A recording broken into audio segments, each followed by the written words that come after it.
From Vogue to veiling, from crown to cage, from gentility to joylessness. There are very few places where women experience such a sudden change as they did in Iran. But just a few years earlier, Iran was being photographed by Vogue. In December 1969, Vogue magazine photographed fashion in Iran, showcasing Iran's history with its own cultural taste in fashion.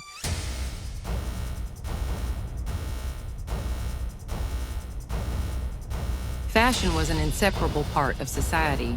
Both Western fashion and traditional Iranian fashion were allowed to be worn, and even those who wanted to cover their bodies used art, color, and culture to do so. All this was happening in society while the Empress of Iran herself was a fashion icon. Farah Pahlavi, born 14th October 1938, is the former queen and last empress of Iran and the third wife and widow of the last king of Iran, Mohammad Reza Pahlavi. Empress Farah Pahlavi of Iran has always been a fashion icon. Many of her iconic pieces of clothing and jewelry, including her wedding gown, have been designed by famous designers such as Yves Saint Laurent, Marc Bohan, and Dior. Her Majesty had many pieces of jewelry designed by famous jewelry designers as well.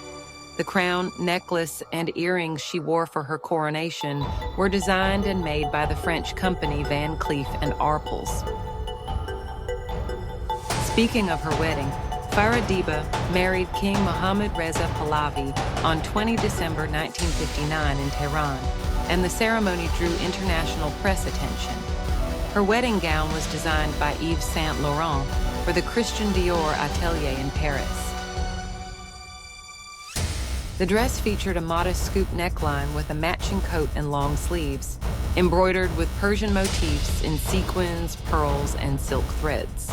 The train had a fur-lined hem and blue threads sewn into it for good luck, a traditional symbol associated with hopes for a male heir. On her head, she was wearing the fascinating Nur-ul-Ain tiara, one of the most iconic symbols of the Pahlavi dynasty. Crafted by the legendary jewelry house Harry Winston in the late 1950s, the tiara was created for Empress Farah Pahlavi and later worn at her wedding to King Mohammad Reza Pahlavi. Its name, Nur-ul-Ain, means light of the eye, a fitting title for a piece centered around one of the largest and rarest pink diamonds in the world.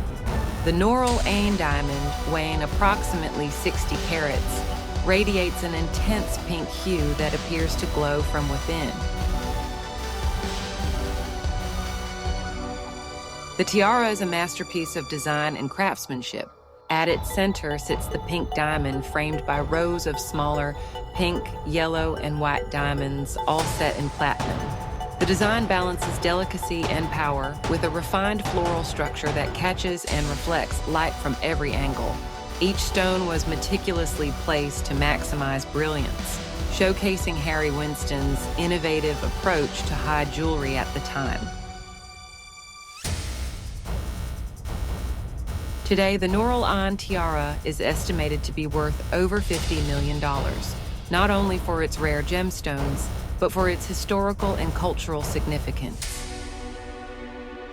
More than a jewel, the Nur-ul-Ain tiara stands as a work of art, representing the height of mid-20th century luxury, sophistication, and royal identity in Iran.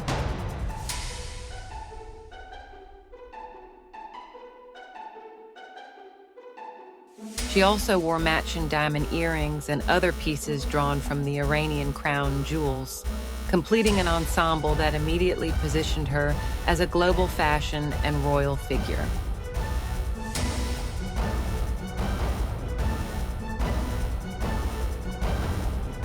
The next iconic fashion moment came years later, the Queen's coronation, an iconic ceremony in Iran's history. For the first time in Iran's long imperial history, a woman was given the title of Shah Banu, meaning she would legally rule if the king died before the crown prince came of age. On this day, Farah Pahlavi's fashion made a statement as powerful as her new title. Starting off with her crown and jewelry set, Farah Pahlavi's coronation look was a masterclass in fashion and authority. The crown, created by Van Cleef and Arpels specifically for the occasion, featured 36 emeralds, 36 spinels and rubies, 105 pearls, and 1,469 diamonds, all selected to reflect both craftsmanship and Iran's cultural heritage. Pierre Arpels personally made 24 trips to Tehran to handpick the stones from the national treasury. The ensemble included matching emerald pendant earrings and a necklace adorned with emerald-cut emeralds, pear-shaped pearls, cushion-cut yellow diamonds, and antique-style diamonds, each piece carefully designed to complement the crown. Van Cleef and Arpels also created a large gold and platinum necklace for Empress Farah Pahlavi to wear at her coronation on 26th October 1967. At its center was a large carved emerald in a hexagonal shape surrounded by additional emeralds, white and yellow diamonds, and drop pearls.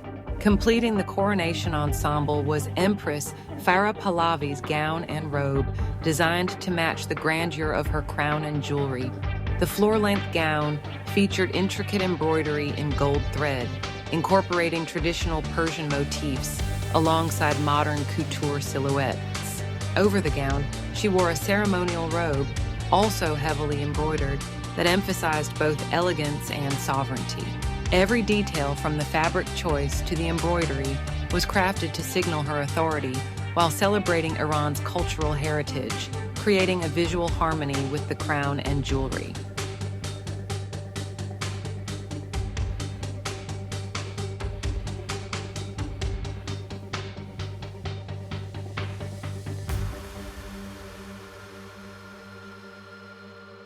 By this point, it becomes clear that Farah Pahlavi was a true fashion icon. She mastered every statement with her unique taste, always placing Iranian fashion at the center of her style. Whether through her crown, jewelry, or gown, she showcased a blend of modern couture and traditional Persian artistry, making every ensemble a reflection of both elegance and national identity. Let's see some of her styles.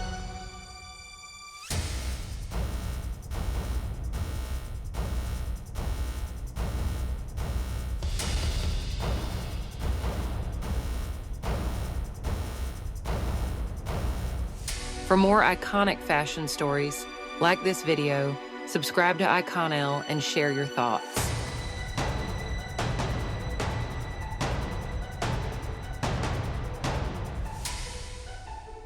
If this was Iran's fashion identity, how did it disappear so completely? 11 February 1979 marked a dark turning point in Iran's history. But in this video, the focus is on what changed through clothing. After 1979, fashion lost its freedom and ideology took control. What followed was the enforcement of an extreme Islamist ideology through clothing. Dress was no longer a personal choice, but a visible declaration of obedience. I could talk about Iranian fashion before 1979 in 10 different videos, but there is almost nothing to talk about when it comes to Iranian fashion after 1979. Because it's all black veiling, it's all punishment for looking beautiful.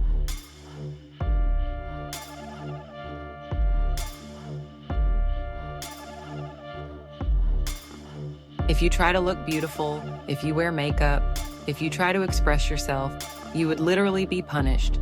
So there's nothing to talk about except extreme Islamist ideology, killing your aura, killing your vibe, killing your interest, everything. But in recent years, the people of Iran have started to raise their voices. They are showing the world that they are not part of this. They are forced into it, and this is not their choice. They are showing the world that if they refuse this way of life, they face extreme punishment, even death. If you don't live the way they want you to live, you risk your life. So for a long time, there was nothing to talk about except the extreme ideology forced onto society. But now, Iranians are speaking through art, through fashion, through social media. They are showing the world who they really are and what they want. They want their culture back. They want their art back. They want the fashion they had before 1979. Clothing was no longer about choice, about style, about what anyone liked. It became a set of rules. You must not show your hair, you must not show your skin. Otherwise, you were labeled a sinner by society. You had to cover your entire body, including your hair. The only parts you were allowed to show were your face and your hands, only up to the wrists. For a period of time, even the chin was expected to be covered. Fashion is not just about clothes or colors you like. It's a reflection of who you are, your culture, and your history. All of that was erased and turned into black veiling. This control was so extreme that even a small strand of hair showing could lead to punishment. Women were beaten, detained, imprisoned. Violence was part of enforcement.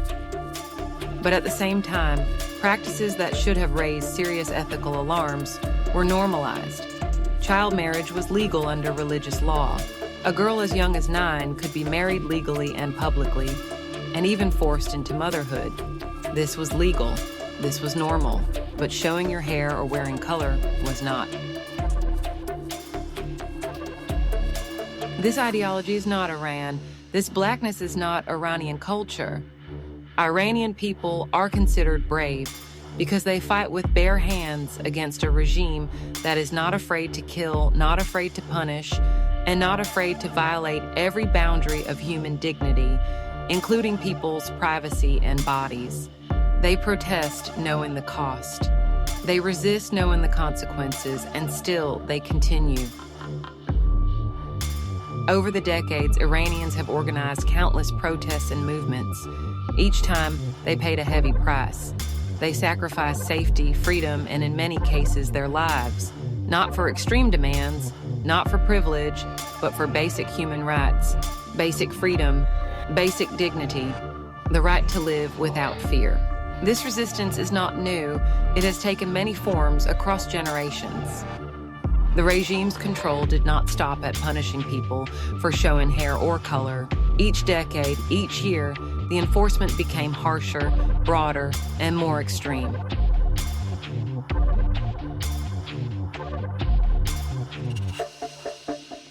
By early 2026, nationwide protests erupted across Iran over economic distress, governance failure, and a desire for freedom that had been suppressed for years. Security forces responded with lethal force in one of the deadliest crackdowns in world history. According to internal documents reviewed by the Iran International Editorial Board, 36,500 people were killed by security forces in just 2 days of protests, the deadliest protests in world history.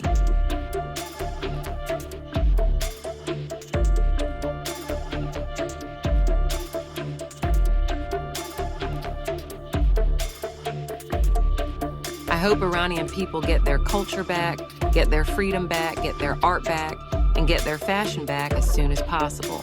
We are your voice.